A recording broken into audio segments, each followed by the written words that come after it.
Hello. Thank you for joining us for this PON film series and public discussion event. Our topic is Politics and Peace, Evangelicals and U.S. Israeli-Palestinian Prospects.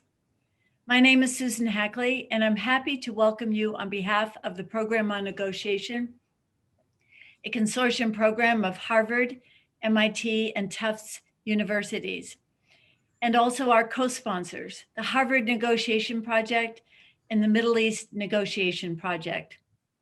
Many people worked very hard to make this event happen. I would like to give special thanks to Shula Gilad, a senior fellow at PON, whose intellectual curiosity, research, and tireless efforts brought this group together. We hope that all of you participating today have seen the remarkable documentary film, Till Kingdom Come. We are so honored to have the filmmakers here for this discussion, and we are grateful to the Other Israel Film Festival in New York City for making it possible for you to view this film. This event will be recorded and we'll post it on the PON website in a few days. During the next hour or so, if you have comments, please use chat. If you have a question, please use the Q&A function at the bottom of our screen. I also want to thank Diane Long and Anna Chang for their help today. Now it is my pleasure to turn to our moderator, Professor James Sebenius, who is a co-founder of the Program on Negotiation, a professor at Harvard Business School, and the director of the Harvard Negotiation Project. Jim? So welcome. I'm very much looking forward to the conversation this afternoon on a topic that's very close to my heart, one that if you're interested in the negotiation world, you almost have to be interested in negotiations among Israelis, Palestinians, internationals, and others in the region. I find myself in the region 3 or 4 times a year as an academic sponsor of some organizations there, working closely with fairly senior Israelis, Palestinians, internationals, and others, and working on these problems here as well. What I'd like to do today is briefly introduce our 3 panelists. I prefer short introductions, and those of you who are curious should look at the details of their very impressive bios, which can be found on the PON website. The first is Maya Zinshtein. And she is the Emmy Award-winning Israeli director of Till Kingdom Come, the film that I'm hoping most of you watched. Over the last 10 years, she's directed and produced numerous documentaries that have been widely distributed. A.B. Troen is an LA-based producer of today's film. He's a documentary filmmaker and producer, has produced a number of widely screened films in all kinds of locations and festivals. And our third panelist is Greg Khalil, who is the co-founder and president of Telos, which is a DC-based nonprofit that works with faith leaders on seemingly intractable conflicts, especially as between Israelis and Palestinians. And prior to co-founding Telos, Greg advised the Palestinian leadership on peace negotiations. So that's a quick sense of who our panelists are. I'm going to ask a few questions of them and then turn to audience questions. And as Susan said, if you have questions as opposed to chat or comments, please use the Q&A function to pose questions to the panelists. So to start, many fascinating issues are raised in this provocative film. Now, our special interest at PON and the Harvard Negotiation Project is the effect of this relationship among key segments of an evangelical community, US foreign policy, Israelis and Palestinians, on the prospects for peaceful resolution of the Israeli-Palestinian conflict. Now, there's so many aspects of this relationship, but we'd like to explore in particular some of the effects of this de facto alliance among politically strange bedfellows on these prospects. And I hope to focus our time on this and related questions. So I've been a close observer and commentator on Israeli-Palestinian peace negotiations for a while. This year, for example, I did long interviews with Tzipi Livni and the late Saeb Erekat about the negotiations. And what's interesting for those of us interested in negotiations specifically is that explicit religious considerations have mostly been left out of these peace talks, maybe in the view that the negotiations were hard enough anyway, and adding religion to the mix would make them even more challenging. Yet in light of this film, I'd hope to explore how religion can be factored into such negotiations, or at least what's missing in terms of religious literacy among negotiators and their constituencies. And I'd like to explore how we can use the fact that religion plays such an important role in the Holy Land to become an opportunity for peace. But now I want to turn to our panelists, and I'd like to start with Maya and just ask, Maya, what motivated you to undertake this project, and what did you want your audiences to get out of this film? And I'm curious, things that you found surprising in the course of making the film, unexpected events or episodes while researching or filming it. But what led you to this project? Thank you, and thank you so much for Harvard for hosting us. That's a great honor for us to talk with such an interesting audience, and with you, of course. So I came to this story actually by accident. I was searching for my next film after I finished my previous film, Forever Pure. And I've been asked to help in a project where the Christian Evangelicals were a small part in it, but that kind of drove me to look into this direction. And it's important to say that here in Israel, the support of the Christian Evangelicals is something that's known very, almost on the headline level. You know, people would say here, oh yes, it's these Christians that love us. And, you know, thank God that finally someone loves us and doesn't hate us. So let's just take it. But for myself, and I have to say my background is investigative journalism, I started to look into this, into this world. And it was actually summer 2017. So there was a brand new American president. That it was very clear that heavily backed by the Christian Evangelicals, and it also was very clear that promises had been made through the campaign. So it was kind of anticipation within this world of this bond of the Evangelicals and the Jews, what is about to come. So and for myself on a personal note almost, you know, I live here in this country, and my brother will probably go to the reserve forces on the next war when it will happen. And as you probably all know here, unfortunately, it's not if it will happen, but when it will happen.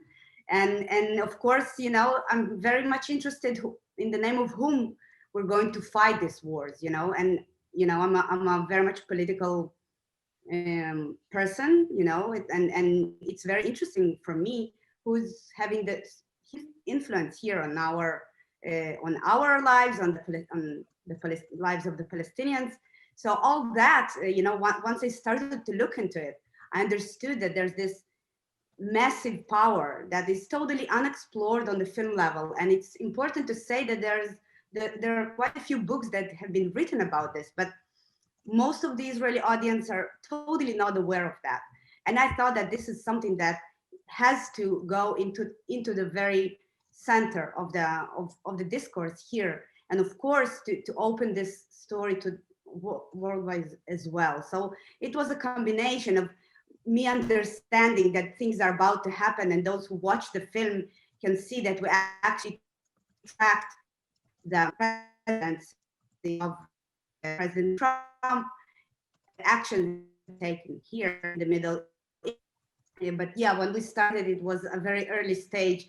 And remember, as you know, it's funny, but one of the heads of the organizations that very central in this bond, he told me back then, you know, Maya, if you will be patient enough, maybe toward the end of 2019 or beginning of 2020, Trump will recognize Jerusalem as the capital of Israel. And then, as you probably remember, everything happened in a few months.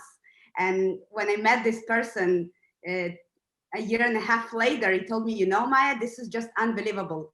If he will continue doing what he's doing, I can retire and go to spend some time in the Caribbean, because he just does everything on our list that we had, this long list that we had for years. Suddenly everything happens and we just having it all. So it was very interesting to track it and see how it evolves. And even people within this bond were surprised how quickly this happened here. That's really interesting. Greg, Abby, can I ask you some of the same question? What motivated you to take on this project? And among the most important things that you learned, what would you say is in that category, as well as what, if anything, surprised you in the course of making the film? That's a great question. I think the answer to it, I guess there are two main answers, which both have to do with the content as well as the form of the film. One of the things that I appreciated in working with Maya was, she said it was getting a global picture with, really large questions like the intersection of church and state in times like the Trump administration. But at the same time, it was an attempt to get very close as possible, I think as intimate as possible, with the people on the ground who believe in this doctrine. And I think it was a real privilege as someone who is Jewish, and I might say of the more progressive persuasion, to spend so much time and seeing the sincerity of the people we filmed in Kentucky, people who've donated money since they were small children to the state of Israel across the sea, and then work our way up from that sincere belief all the way to the White House and see how it really has an effect on the lives of Israelis and Palestinians. So I think getting the intimate portraits of people who believe and really film them in a way that respects their belief and portrays them in a way that they feel seen, and at the same time connect them from individuals to the larger picture was something that I think was very, very important for us in the process, and a big, lesson learning how to really craft that together. The second thing in brief is just to say Maya's anecdote before about a pro-evangelical supporter saying that he could move to the Caribbean since Trump was giving them everything they wanted. A lesson in this story is that, even though Trump has not won the 2020 election, that individual and like-minded individuals will not be moving to the Caribbean. And that just as old as the Bible is, these elements in American society will remain to have power, their faith will continue. And that I think negotiators, as you said, and policymakers need to take them into account long in the years to come. So that's the second lesson for me. Abby, thank you. Greg, from your perspective, could you give us briefly some historical context for what's often called the Christian Zionism that's illustrated in this film? And especially given the history of Christian anti-Semitism, this fervent pro-Israel sentiment surprises a lot of people. And I'm curious what changed, and could you supply us with a bit of context for this before we get into the present moment? Sure, and just allow me 20 seconds on who I am and where I'm from, because I have a unique vantage point as well, just because I am American, but born to a Palestinian Christian father who's from just outside of Bethlehem. And so I just wanted to be open and transparent about that. But the interesting part of this theology that we're seeing in this film, it's evangelical is a bigger sort of overarching umbrella that houses Christian Zionism within it. And some Christian Zionists are not evangelical, but let me just parse through the terms in about 1 minute, and then also bring you up to speed regarding some of the history and why it's relevant today. And this is very cartoonish, but evangelical Protestantism is a set of beliefs. Sometimes you read about this in the news and polls about evangelicals, but it's not a monolithic community. And evangelicals take the Bible seriously, often a literal approach. They have had a conversion experience, the often termed born again. They will believe that the only path to salvation is through Jesus. And then finally, that they need to evangelize, share the good news. So those are the bases of evangelicalism. Now, how that maps in modern movements, is a little bit more complex, because some evangelicals are progressive, many evangelicals are conservative, but there's a whole range of evangelicalism throughout America and throughout the world.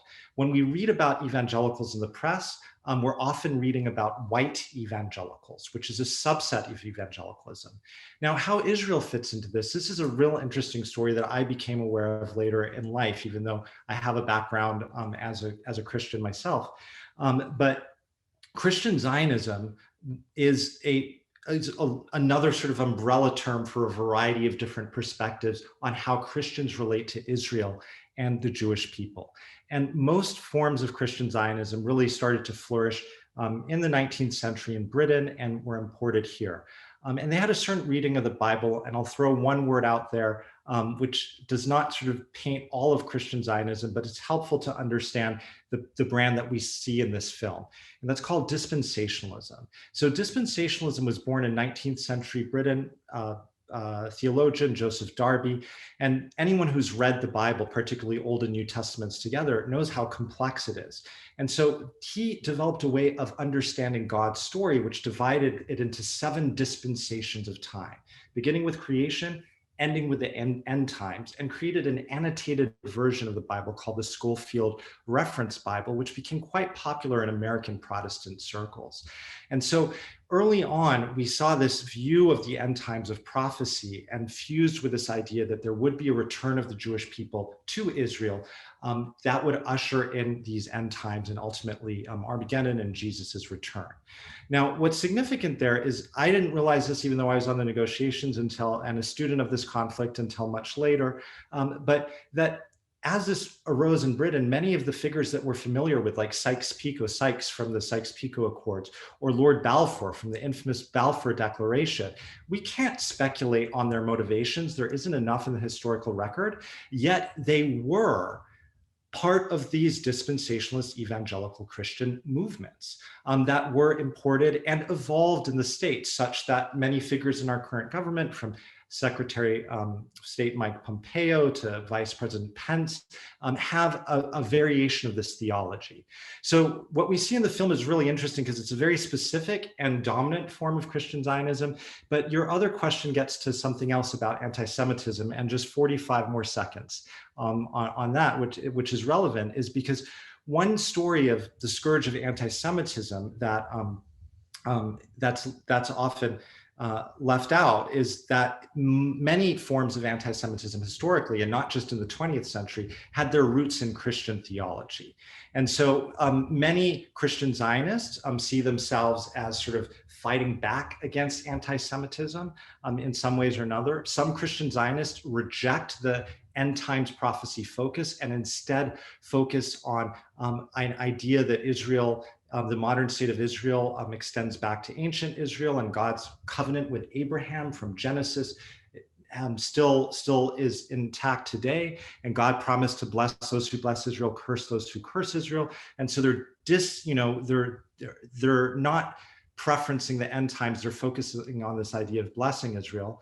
And then with that turn in this long history of Christian anti-Semitism, there's something called philo-Semitism, which is sort of making the Jewish people into sort of this idol, if you will, that is almost worshipped. And many people have concerns that some forms of Christian Zionism actually bleed into philo-Semitism and another form of anti-Semitism. What's left out of the story, which I'm sure we'll come back into later, is where Palestinian Christians and Muslims and others who are on the ground fit into the story, and how this story fundamentally affects their lives and livelihoods. So, Greg, that was an enormous amount of information in a blessedly short amount of time. Thank you. It provides a lot of context and history that I don't think many people are as aware of. And Maya, let me turn to you and just kind of, how did you approach people in the evangelical community? Because whether they felt you were on their side, whether they felt that you were betraying them with this film, how were you received both during and then as members of that community have seen the film? So my approach was naturally my entering into this world. And I think always when the documentary filmmaking is basically find a way to enter the new world that you're exploring. And there's always many options to find these doors. But for me, naturally, of course, it was easier to start from the Jewish part of this bond. So I just basically mapped all the organizations that are active on this field, and kind of try to understand what would be, who I should include in it, and what it would be the best way to tell the story. And basically through them and through the Jewish part, I rolled into evangelical part. And I think it's important to say, I guess if I would be a Jewish person from New York, and AB as well, we wouldn't be able to make this film. The fact that we were Israelis, of course, played a crucial role on us being able to start this filming. And I think in a certain level, what played for us was the fact that they couldn't put us in a certain box, but on the same side, I didn't put them in a certain box. And just as an example, Pastor Boyd has a very heavy Southern accent, right? But for myself, I can hear that he has an accent, but I don't have any context to this accent. So basically, I'm just looking at him as a person. And on the same way, I think he looks at me as a person. And this is a very good place to start to make documentaries. I think this is a healthy, actually, place to start documentaries. And but of course, they all Googled me, and my previous film Forever Pure was out there on Netflix. They all watched it, and I think the main thing that they felt from it, that it was a fair film. That I basically didn't push my opinion on the topic, but I just filmed I documented the situation, and I let the audience to make some decisions. And I told, and when we spoke about this, and of course they knew that, they understood that I'm a secular person. I never hide it. And this is important. I never lie to my, to my characters. I do say that I will give them an opportunity to tell their opinions. And that's what happened, and I think this is the power on this kind of filmmaking, because basically, and this is the amazing thing in this film, that when they watched the film, especially the Jewish side, at the beginning, they thought that it's a great film, and they and they actually, and Yael Eckstein, the head of the Fellowship of Christians and Jews, texted me, it's fair, it's complicated, and it's a great film. I think later, when the film has been released in Israel and really received a very wide, the responses were so wide, and they started to get some backlash on that. I think only then she understood how people out of her bubble perceiving what they see on screen. And this is the beauty of perspective, every person that will watch this film will watch it through his own lens, and will see different things in it. And I think that's also what makes him so accessible to actually have a conversation. That was my goal in it. I wanted to have a conversation also with the evangelical community. And I really didn't want to make this film to be, one-sided, that kind of pushes, one angle and one idea. But even those, of course, I have my own opinions. And I do think that the subtext of the film is very clear. And but yeah, it was, I promised them that there won't be any narration in the film, and there isn't, and that I will just show them for who they are, and I think we succeed on this. I think we succeed on it, and I think Abe can tell more about the response of the evangelical side of the film, because it's also very interesting. Well, I think part of the different reception of the film by different groups, either earlier or later, in part the phrase in describing the film, strange political bedfellows, recurs with Jews and evangelical Christians. And the factors that make this political alliance strange and even unnatural to a lot of people is, Israelis in general want political support and, financial support and tourism. The Israeli right and settlers want support for annexation and settlements and so forth. The evangelicals want Jews in Israel, and some want to hasten Armageddon and ultimate conversion. US Republicans want votes and political support. So everybody is sort of supporting this for really pretty different reasons and ultimately pretty incompatible reasons. And I'm curious Abby, if I could just turn to you, kind of that strange bedfellows aspect. Did that strike you, or how did you process that as you were going through this book?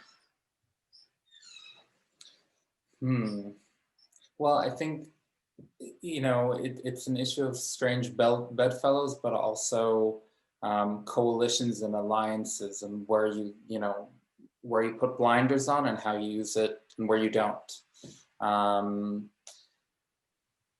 I'll give you an anecdote, which I think is actually very telling. This is a scene that didn't make it to the final cut, but is a perfect example of how the same event could be used by different parties to their advantage.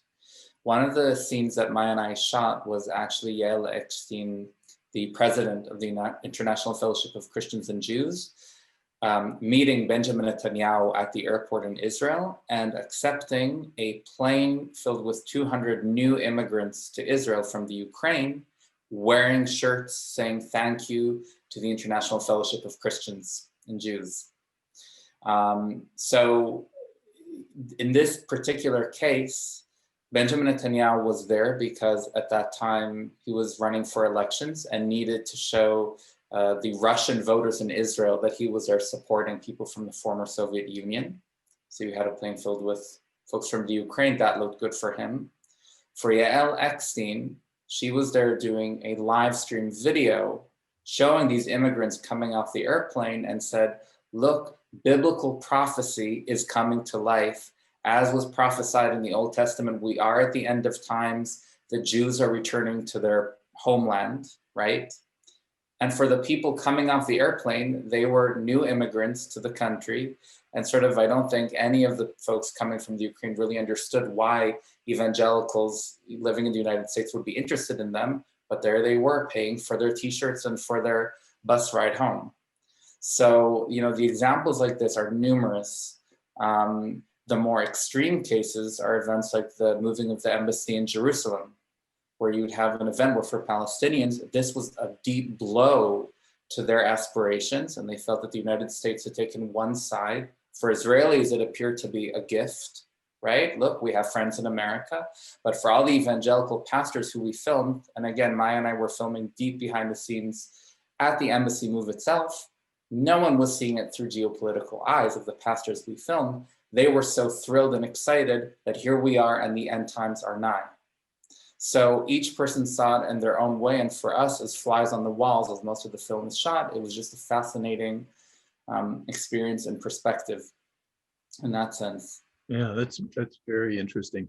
Getting a lot of intriguing questions in. And one, Greg, one of our audience members found the interactions between the Palestinian minister and the American minister to be among the most poignant moments in the film. And the question is really, Greg, could you say a little more about the theological differences between the two and how Palestinian Christians respond to American Christian Zionists? It's a very tricky intersection. That is a very tricky intersection, and I'm going to try to do this very, very briefly. The first feeling that I think many Palestinian Christians have is they feel ignored by Christians around the world. And they feel a sense of betrayal among Palestinian Christians specifically. I can tell you, growing up in the States, when people found out that my family was Christian, they'd say, well, when did you convert? 2,000 years ago, when did you convert is the joke of a response. But there's this level of ignorance that this local community, which of course happens to be the oldest Christian community in the world. Jesus was a Jewish rabbi. The first believers, according to the Bible as a historical document were Jews and Arabs. And so there's this unbroken chain. And so what happened in that encounter, which for those who missed it was so poignant, you know, Pastor Boyd is, I think, a very rich, complex individual, but he went into Bethlehem to meet with Mundar Isaac, who's a pastor at the Christmas Lutheran Church in Bethlehem. And he's also a professor at Bethlehem Bible College, which is an evangelical college in Bethlehem. And so the idea from Maya's film was to put him in touch face to face with someone who could speak his language. As we know, he came out and he said, you know, he was a nice guy, but I couldn't break it to him. There's no such thing as a Palestinian. Even though he was going to this man's church, he didn't see his own story. Instead, he saw his own theology, his own ideology. And what's significant about that, I think, is twofold. What it shows on the part of some, but not all, folks who are Christian Zionists, who are viewing the world through a very strict lens, so much so that it can blind them to other realities on the ground. If we're going to get blessed in this particular way, if we're going to partner, and this is God anointing us and we're participating with God in the fulfillment of his prophecy, there's bigger things on the table than, well, if this guy's telling me he's oppressed or a little inconvenienced. The other thing is from a Palestinian Christian perspective, and I'm not pretending to speak as, you know, as somebody who lives on the ground here, but I think, you know, they'd say even evangelical Palestinian Christians, because just as there's a range within Christianity worldwide, so is there among Palestinian Christians. The majority are Orthodox or Catholic, but there are 15 active denominations, plus some smaller evangelical denominations. And they would say, wait a second, you're reading your Bible all wrong. Where's Jesus in this? Where are we in this? Where are the commandments to love your neighbor as yourself, including your enemy? Where are all of Jesus's statements about how we should treat the other? And they all see a very different sort of way of analyzing this, both practically and theologically. And the last note I'd say there on the theology, I don't want to go into the sort of the details of this, but Christian Zionism, as I mentioned earlier, is a relatively modern theology, even though we associate it with conservatives. And so the theologies that you have on the ground in the Holy Land, even among those who are evangelical, tend not to be that modern. They go back well over a few hundred years, let's put it that way. This is really interesting, and probably one of the more striking aspects to many people, and this is reflected in several of the audience questions, is the seeming contradiction between the strong Christian sentiments for peace. One audience member talked about beating their swords into plowshares and quoting Matthew, "Blessed be the peacemakers, for they shall be called the children of God." And yet there is among at least a segment of the evangelical community support for the settlements, the extension of the state of Israel to the West Bank, making conflict with the Palestinians, you know, even more likely. And you know, Pastor Hagee, for example, saying God is watching every missile. When Israel is involved in major warfare, pay attention, because the eye of God is on Jerusalem every day. When you see these signs, lift up your heads and rejoice. So this would almost be bring on this conflict. And here are the stark differences between the desire for political support and this, you know, conflict. It seems really stark. Maya, could you comment on this aspect of of what you observed? Yeah, I think when you will come to these people, and of course I'm generalizing here. Of course I'm not trying to speak, you know, on the name of all the, and in the name of such a big community, but I can say to you that in a way, you know, the people in Middlesbrough, Kentucky, they're not praying for war in any level. Of course not. They would say to you that they're praying for peace. But yes, they believe that all the land that has been promised to Abraham by God should be held by Jews. And yes, Pastor Boyd would say that Palestinians don't exist. And in a way, there's some almost, you know, there's the bottom. I think for me that the main concern in this, that instead of looking on the reality, they're looking in the Bible.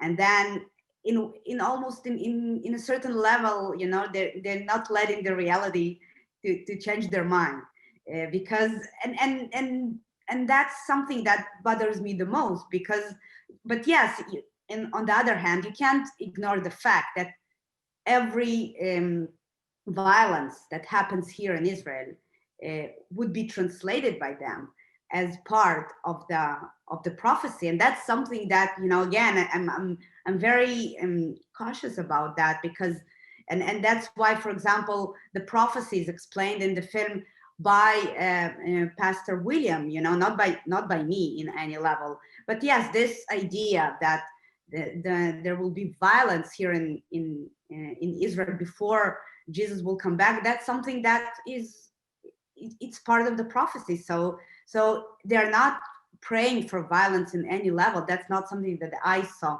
And I have to say, through this, you know, it was a long journey, and we met the nicest people, and were accepted really nicely and they opened their homes for us.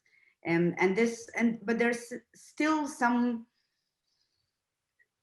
in a way, they almost ignoring the reality on the ground, and they, every time when you have the conversation about the reality, they will always go back to the Bible, and in a way they almost refuse to understand that it's not a Bible times anymore, and there's like very actual conflicts here on the ground that need to be solved, because, you know, I hope to live my life, and I hope that my neighbors will live their lives in peace.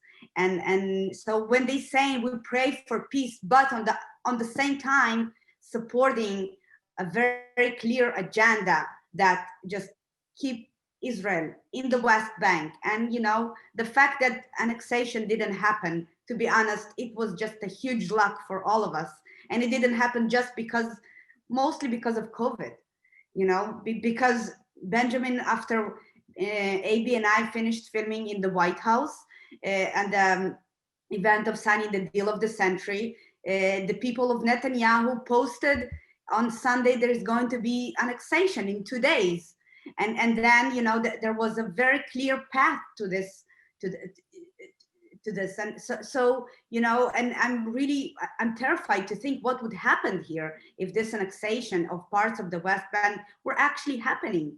So there's this, they somehow succeed to, you know, to combine this, saying yes, we pray for peace, but on the same time on their actions actually, you know, basically doing almost the opposite.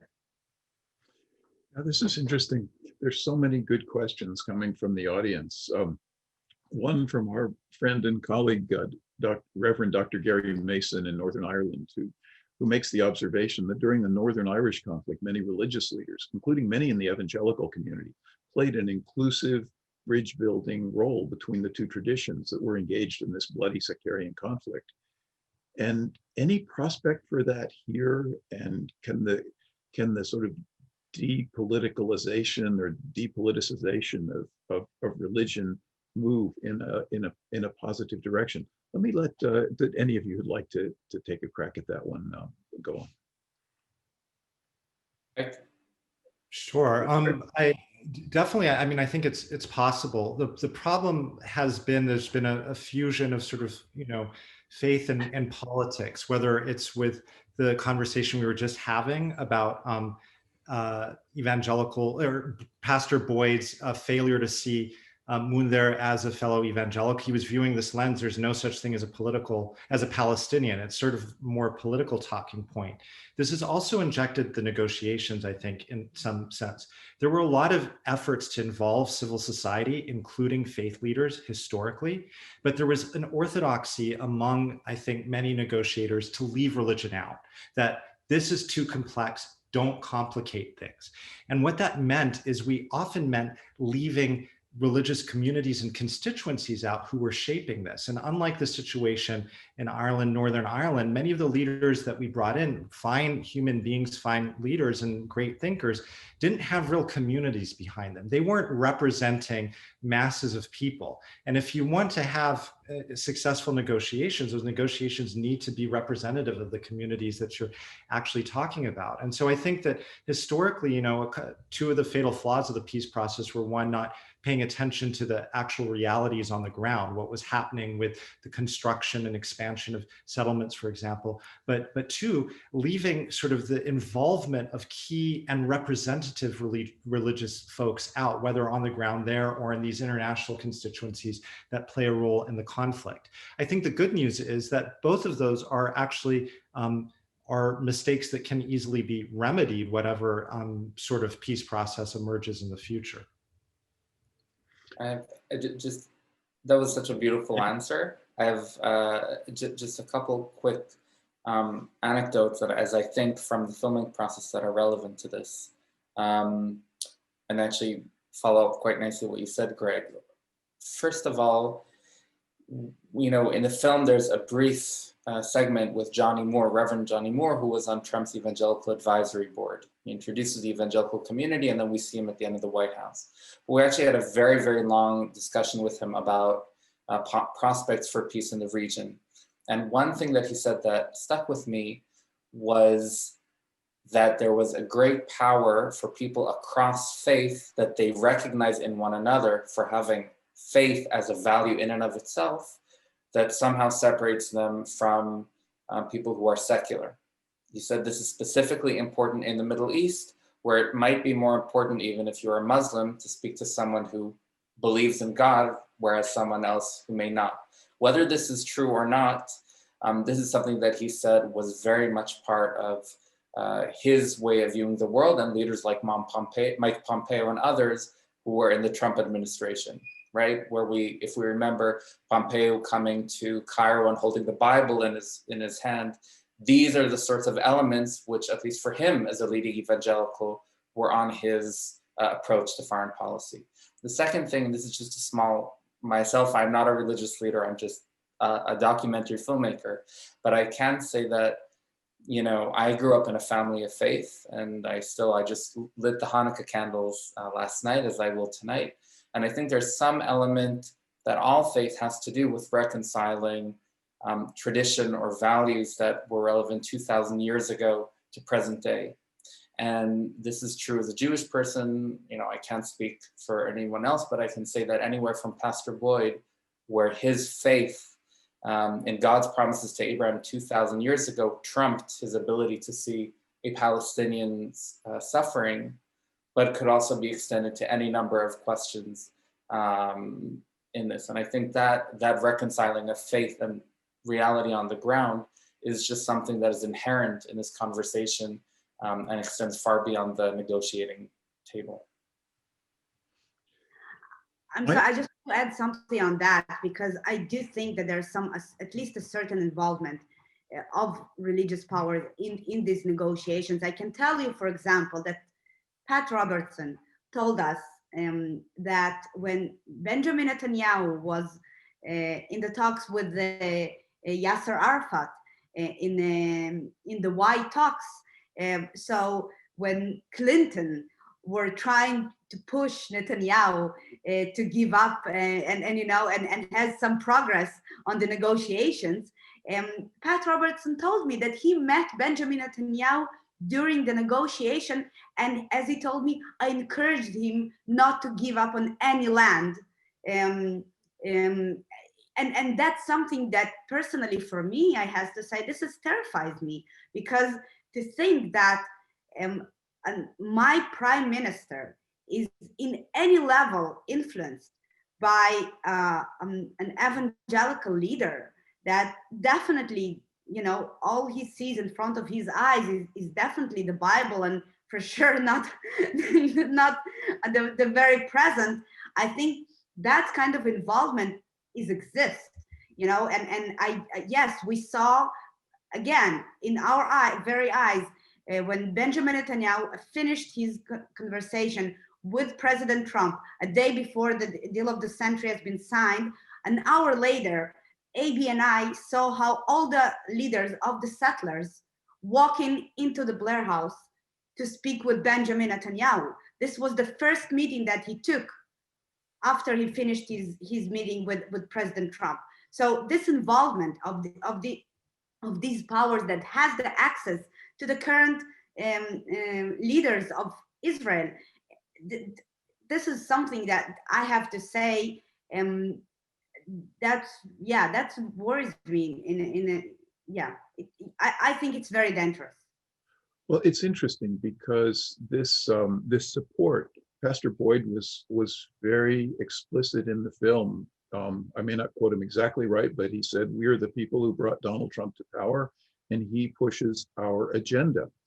And there were a lot of aspects of that, moving the U.S. Embassy to Jerusalem, recognizing Israeli sovereignty over the Golan, the deal of the century that would make a third of the West Bank formally part of Israel, terminating Palestinian representation in Washington, cutting funding to the UN Relief and Works Agency, and opposing the Iran deal. There's a long list that's there. And we could go into those in particular, but there was another aspect of the film that several people have commented on, and I'm going to sort of put some questions together. It's not just a US phenomenon.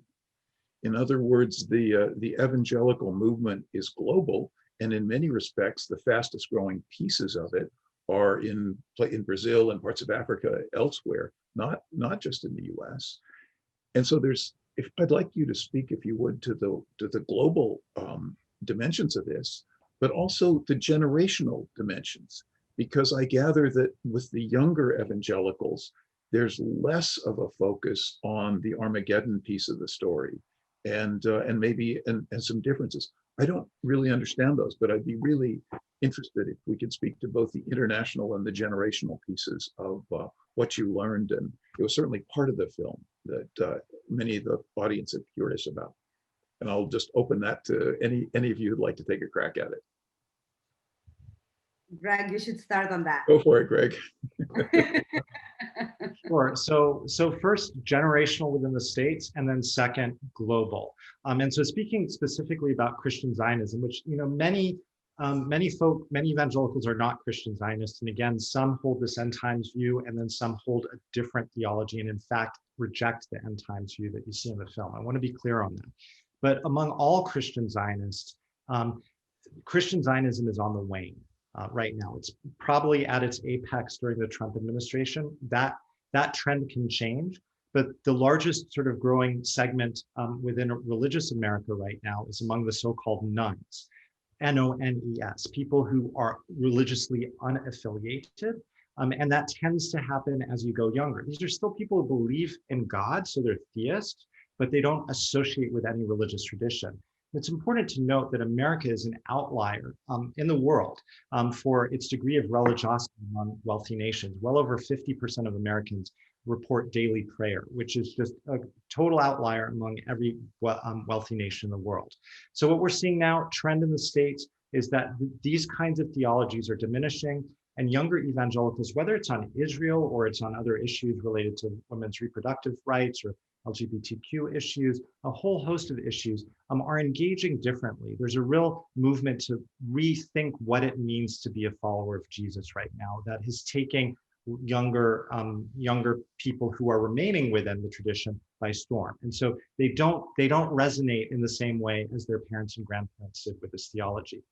There's a different story globally, and this is a story that has not yet really been told, but this story, like Maya's and AB's film, has been going on for decades, but there's a resurgence, almost a revitalization of evangelicalism around the world that's not accurately and effectively documented to my knowledge yet. I'm not a full expert on all of this, but as you mentioned, Brazil, Bolsonaro won with the support of evangelicals who are extremely for lack of a better term, sort of ultra-Zionist in their worldview.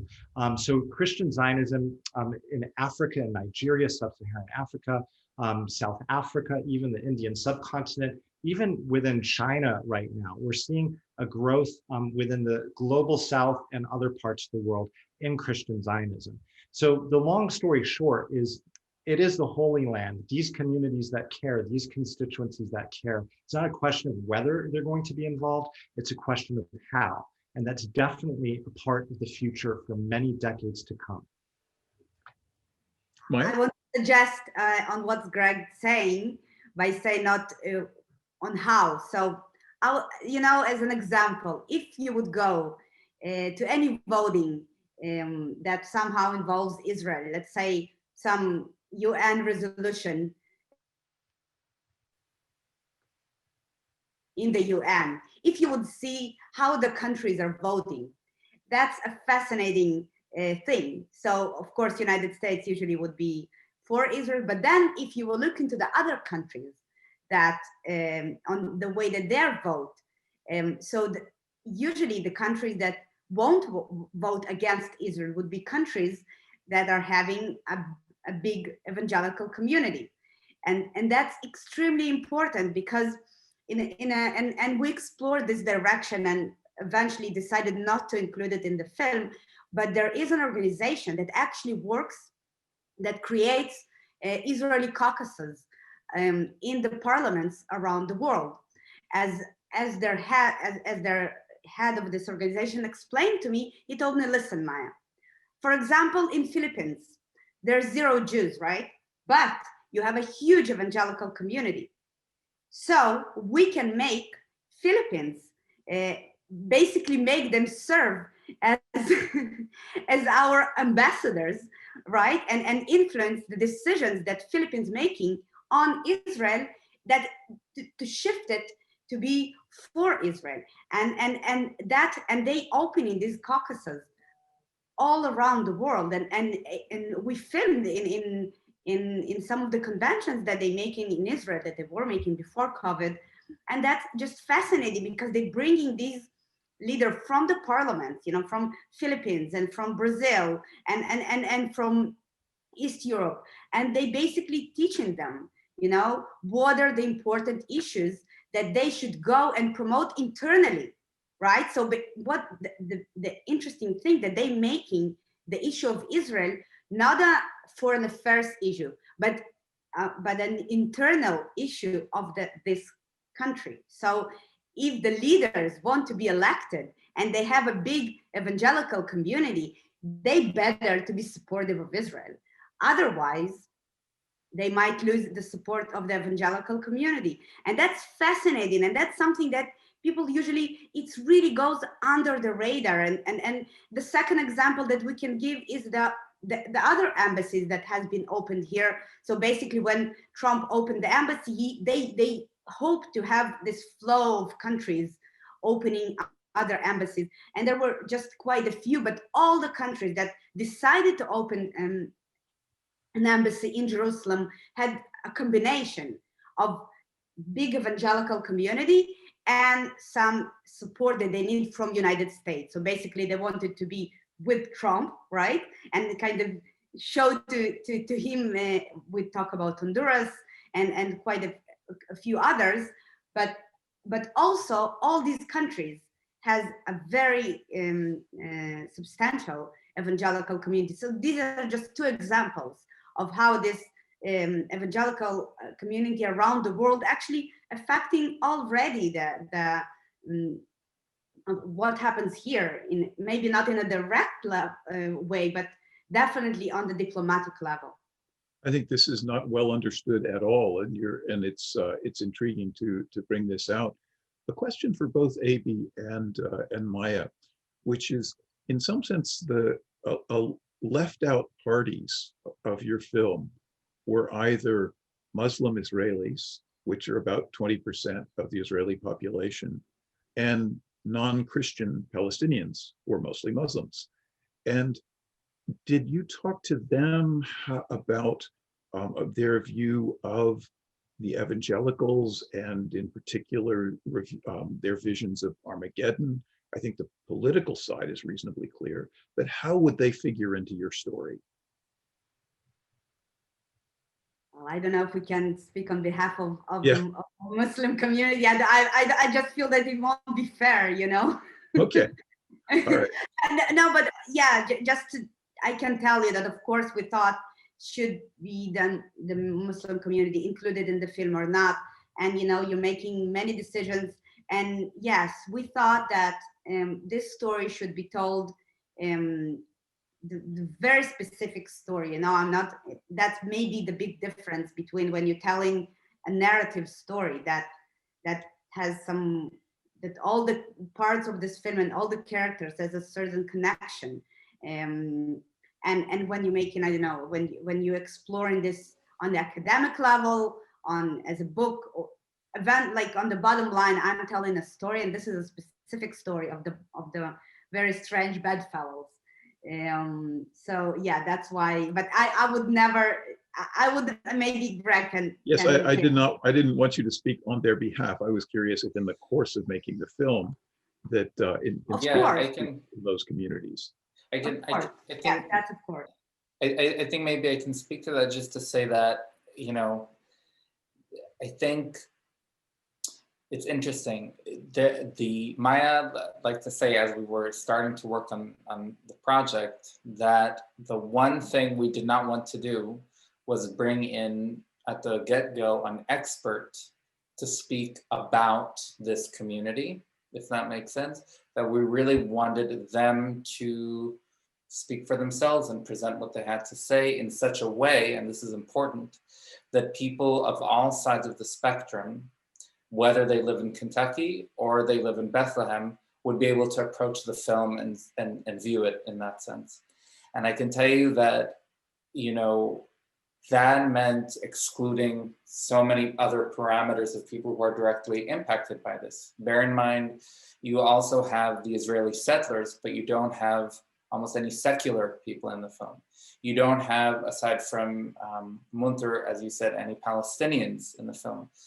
So, you know, I think the choice to include Munter was, and I'm looking at the Q&A chat, and this has been a recurring theme also in the Q&As that the film has had, that scene with Munter and Boyd is one that sticks out to everyone.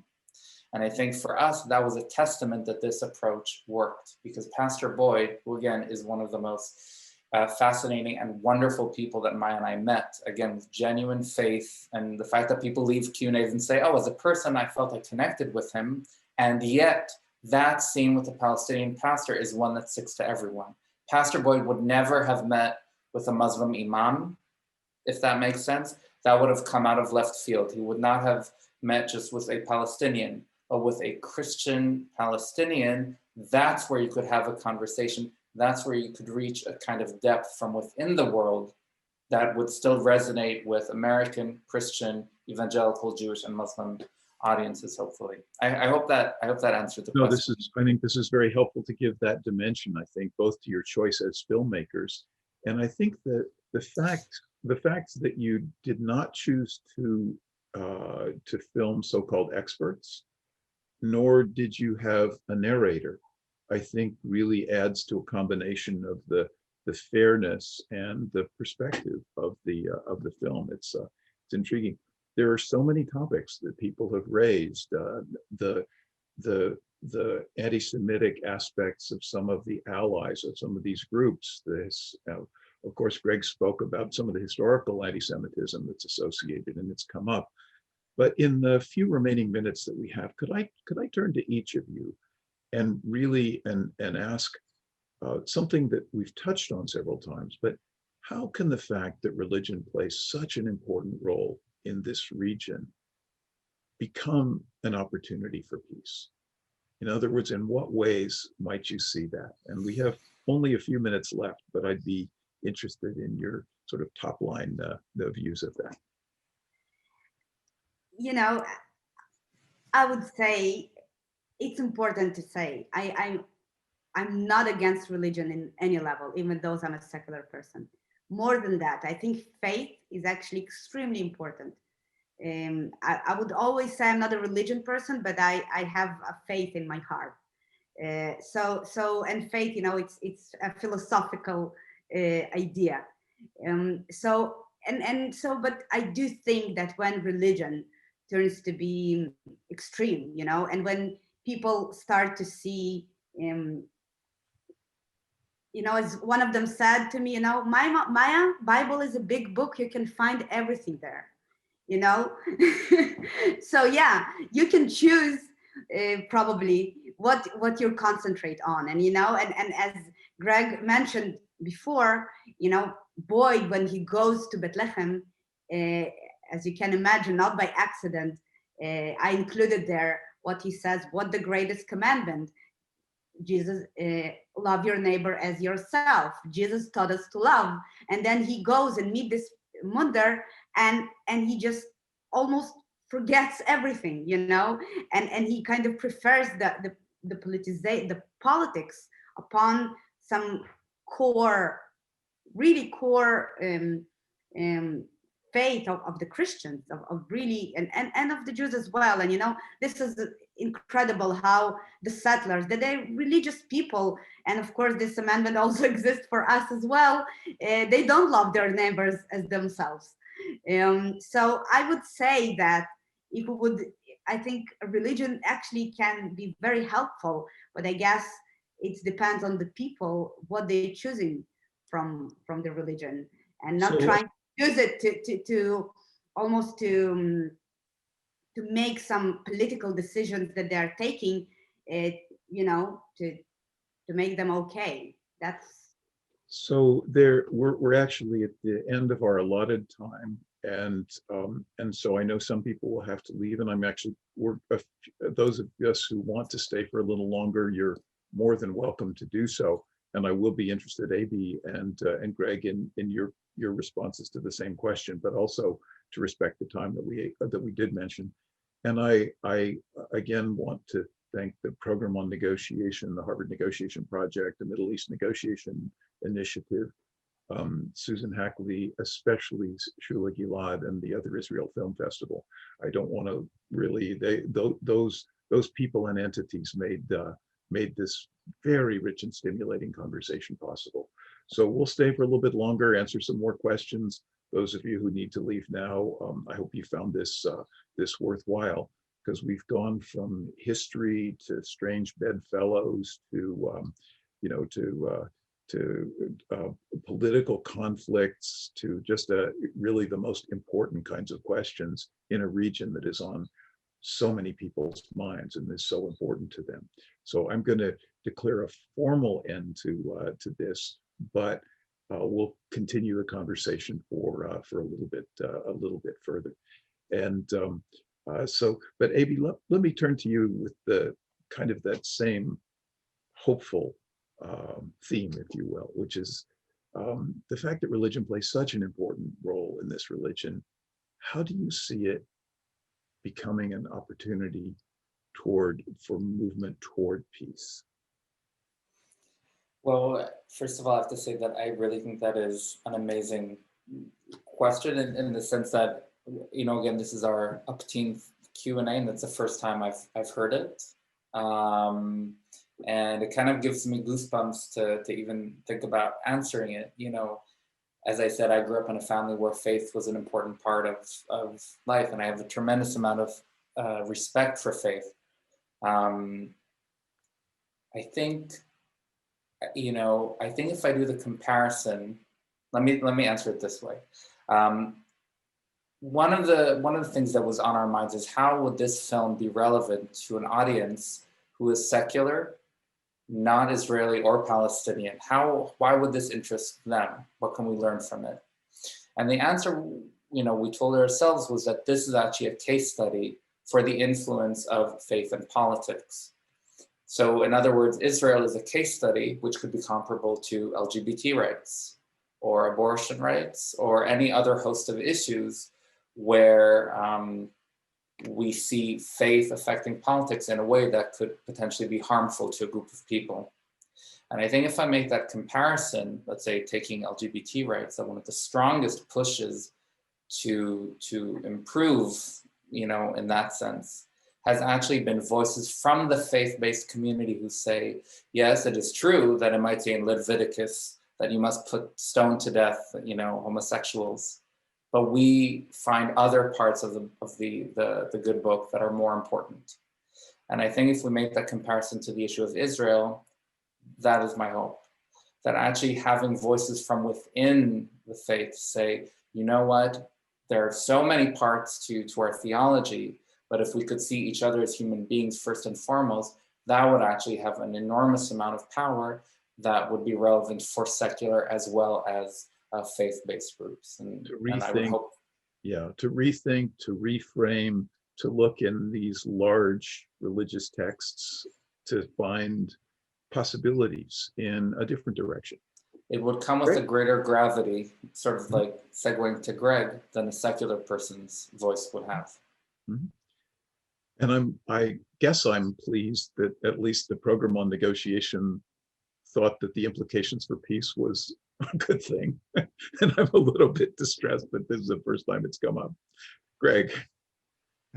Yeah, well, I mean, I think religion can and must play a positive role in this part of the world, in our part of the world. I think many of the divisions that we're seeing in America, for example, and other parts of the world, can be attributed to that same disjunct that I highlighted earlier, where we create processes, whether they're in the government or a negotiations process, that's disconnected from the people it's meant to represent.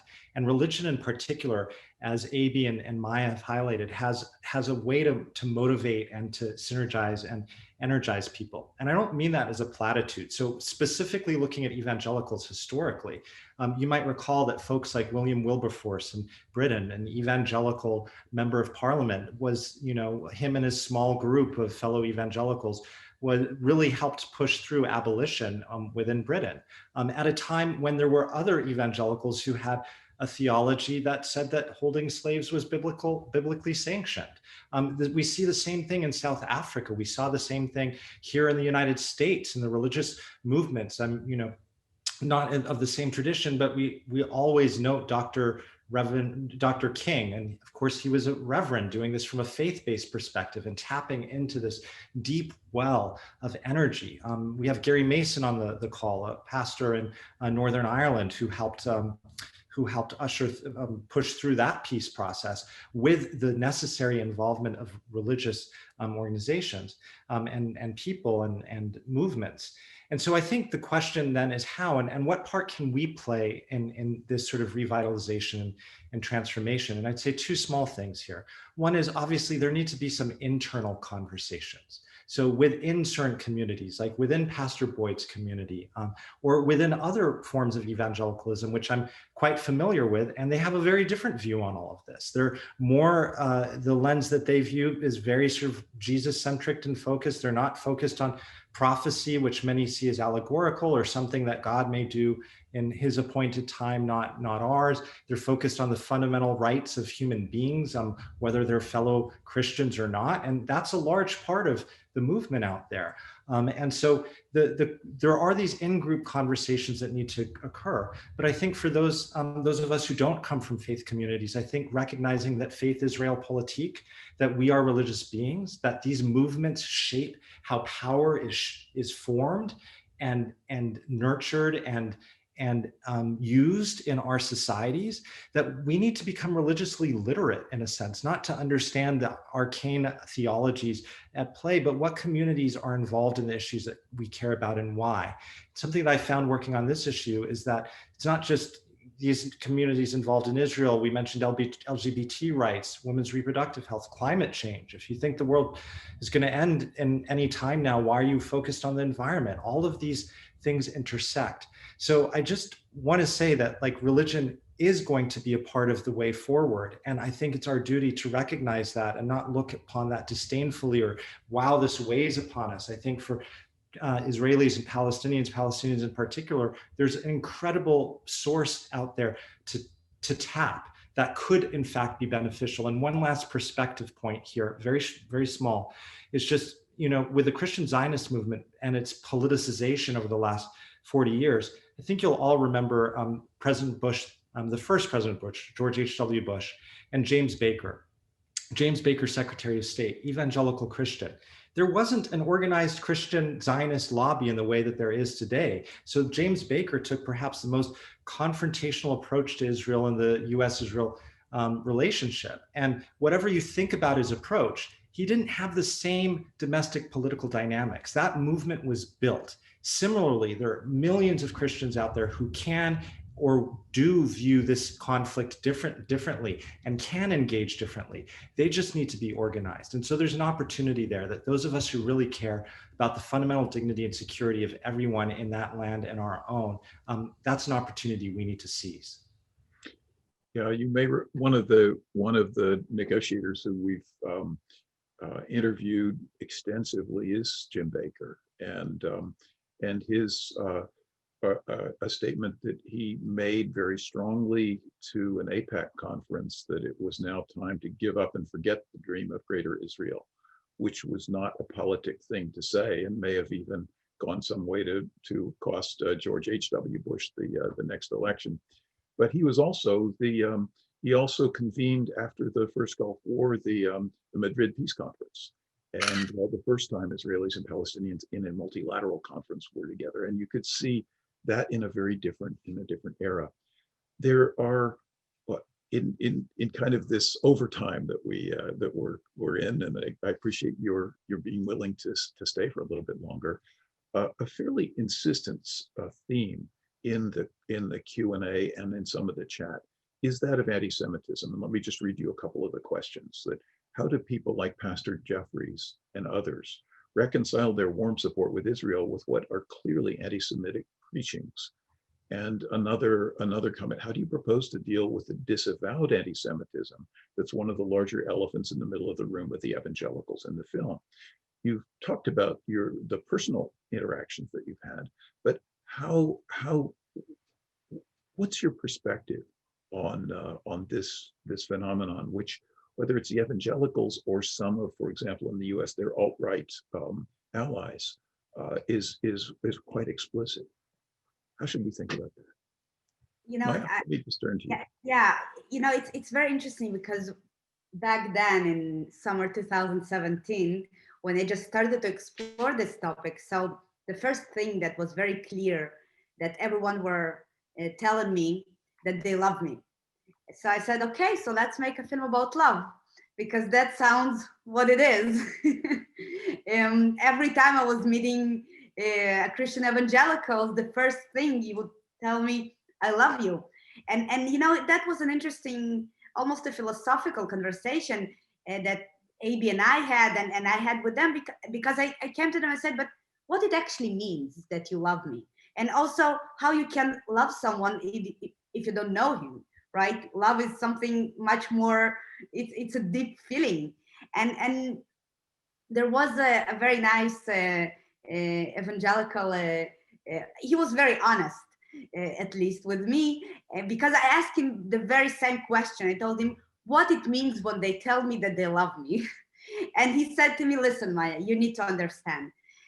When they say to you that they love you, they actually mean that they love Jesus. And you're just part of the story.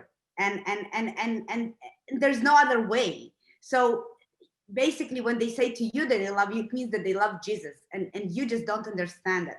And I think, down the road, as I said, we met very wonderful people that from one hand said to us that they love us, but they could say to us, till we met you, we thought that actually Jews are not such a nice people. And for them, and of course for us, that was something that is, I grew up in Russia. That was the last time when I heard these kind of sentences. And somehow they succeeded to combine this both views. And I do think that when someone just love you for you being Jewish, there will be always someone that hates you for you being Jewish. It's almost the other side of the same coin. So I think this, in these communities where they have these Israeli flags and they teach to love the Jewish people, even those most of them never met us. I think in a certain level I wouldn't say that maybe it's dangerous, but yes, when you don't know someone, but you constantly teach to have some certain feelings toward this person, that can create also, you know, these very awkward situations when people will tell you things that are really explicitly anti-Semitic, but still to say, we love you so much. And I'm sure Abby will have something to add on that. Abby? Yes, it is nice to have made a You've film been about cold love. called. What? Sorry? You've been cold called. Cold called, yes. You know, I would say, I would make this comparison, that one of the other questions asked about the evangelical community is how come they voted someone like Donald Trump into power, who, you know, was, I don't even need to name all the reasons why he's not necessarily the obvious candidate for a religious or devout religious group, right? And many out there, we have it, people like Jeffress, you know, putting their hands on him, or Pastor Hagee, and seeing in him as a divine messenger of God, Donald Trump. So, you know, this is yet again an example of politics makes strange bedfellows, and to reach a certain religious objective that you put above all others, you can put everything else underneath them. I guess I would pose a question to the only answer I had, or way of reflecting it upon myself, is what values do I hold so dear to myself that I would be willing to push everything to the side and blindfold and say, doesn't matter, this is important enough. And I guess that's a question any audience member can ask themselves as well. It's true for us, and it's true for someone like Pastor Jeffress. Greg, this reconciliation of elephant in the room, or the underlying anti-Semitism in a lot of this conversation, what's your perspective on this?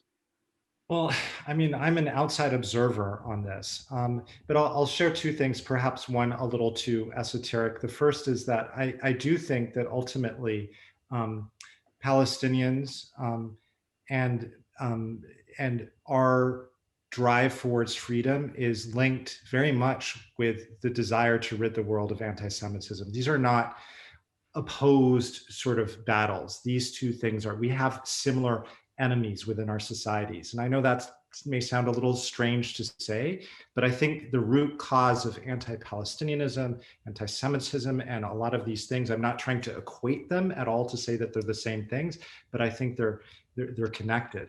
Now, what happens at an instrumental level, I think folks have hinted on this, is that strange bedfellows form when there is a convergence of interests. And there is a convergence of interests between these groups, and they've worked very carefully together to deeply develop relationships. You'll see Yael Eckstein in the film speaking about the relationship with her father, who founded the IFCJ, and how he was viewed as crazy within his community. And so part of what he did, really quite genius and did all of this heavy lifting, is he brought a lot of people together from religious Zionist circles, many of whom have a messianic view. They have an eschatology, sort of a view of the end times, a theology of the end times that's, in cartoonish terms, very similar to Christian evangelical eschatology, except one's waiting for the second coming while the other's waiting for the first. I don't mean to make light of this, but the point is that they sat down and they worked together. They worked very honestly and developed deep relationships between these communities so that they could get to a place where I can't explain it as an outsider, because these things do not add up. It's like, how do you hold oil and water into this suspended solution? It doesn't make sense. And yet they worked intentionally to do just that, because they had a set of shared interests. And so if you go on Christians United for Israel's website, for example, which is the largest, not just the largest Christian Zionist organization, but the largest pro-Israel organization in America, with what they claim is over 9 million members, their mission statement is defending Israel and combating anti-Semitism. Like, that's how they tell their own story, and that's not by accident. And so I guess the way that I would conclude this this long speech is just to say, I think it might be interesting to to do a little bit more research and have some conversation, not to agree with these, but to understand how this happened, because it didn't happen overnight, and it took years of dedicated work by a few committed individuals to forge this alliance. And these seeming contradictions that have been noted by a lot of the questioners and plenty of a lot of the audience members in the Q&A, as well as others, they're often, as each of you has said, they're often shared interests and conflicting interests. And there's a question of which is most important, which is most urgent. And it seems to me that, one, and oftentimes the conflict masks a lot of compatibility underneath. Yeah. And if that can be made more salient and more important, then things may move better. And at the end of the day, sometimes people don't have to agree, but they could make a sort of agree to disagree. And there's an old sort of joke about Christians and Jews arguing about Jesus, and finally saying, look, let's make a bet. When he shows up, if he says it's nice to meet you, well, I guess the Jews were right. And if he says it's great to see you again, maybe the Christians were right. But let's just wait and see. And so before that, it may be possible to work on things that are of shared interest when you look together. Maya, you were going to jump in, and then a couple of last comments, and then we'll bring this to a close. Yeah, no, I just wanted to say about the way that they succeed to ignore this elephant in the room and these jokes. I've been hearing this all over for the last 3 years about when Messiah will come, what we will ask him. But I think it's actually very dangerous. And yes, they has to ignore these differences, otherwise they would just won't be able to work on that. But this ignoring brings to a very surreal situation. If I'm just talking about Pastor Hagee that Greg mentioned, he recently released a documentary about the Holocaust. So this person that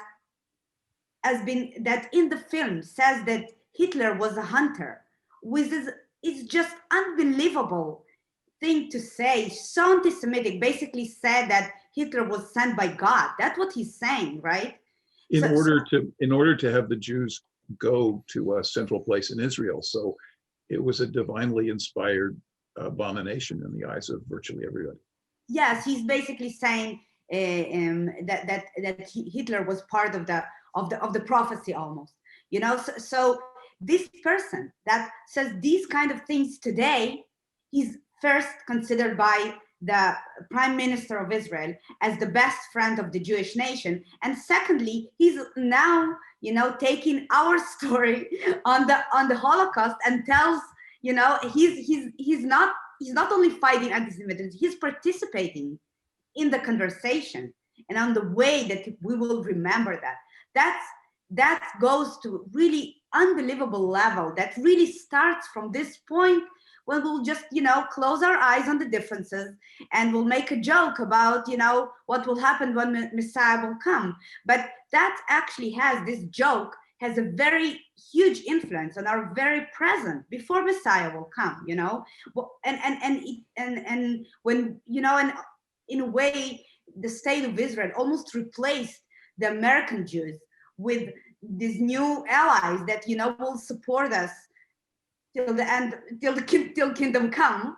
That's extremely dangerous, because these people, we're not sharing the same story with them. That's very basic. But when Yael and Rabbi Eckstein and all these people and when Sandra the settler says in the film, this is the Bible, and you have a little bit here.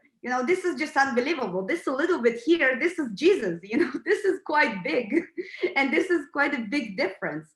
So I really think that the Till Kingdom Come kind of opens a door to conversation of how these huge differences actually, when we're ignoring them, how dangerous it can be. And yes, instead of using religion as something that can bring us to a better place, I feel that in many levels today, this bond is something that definitely needs to be questioned, at least by Americans, by Israelis, and by people around the world. So I think this is a good place for us to bring this to a sort of reluctant close. When a question that we certainly ask at the program on negotiation. It's one thing to look at negotiations where their values to be trade, or I have some of this and I can trade you for some of that, and something that you value highly and it's not very costly to me, and then I get something from you that's not too hard for you to give me and I value a lot, and we're both better off, right? And that kind of marketplace trading is pretty straightforward. But when you start talking about negotiations where they're either ideological or religious values that are in deep conflict at important levels, and yet the people who hold those need to somehow, or should, in the view of many of us, should be able to come to a better kind of reconciliation. This is really important. And I think one of the services of an educational institution like Harvard is to expose people to a range of things, and to help deepen the understanding of a really complex set of relationships, which can be caricatured, but I think are quite profound. Your film and your comments, I think, have done that beautifully. And if anybody thinks that they've got the answer coming out of this, I don't think they were paying attention to the film or the discussion. But Maya and Aby and Greg, I want to thank the three of you very much, both for Aby and Maya for the film, and for the commentary and the perspective that I think is going to have a lot of us thinking really hard for a long time.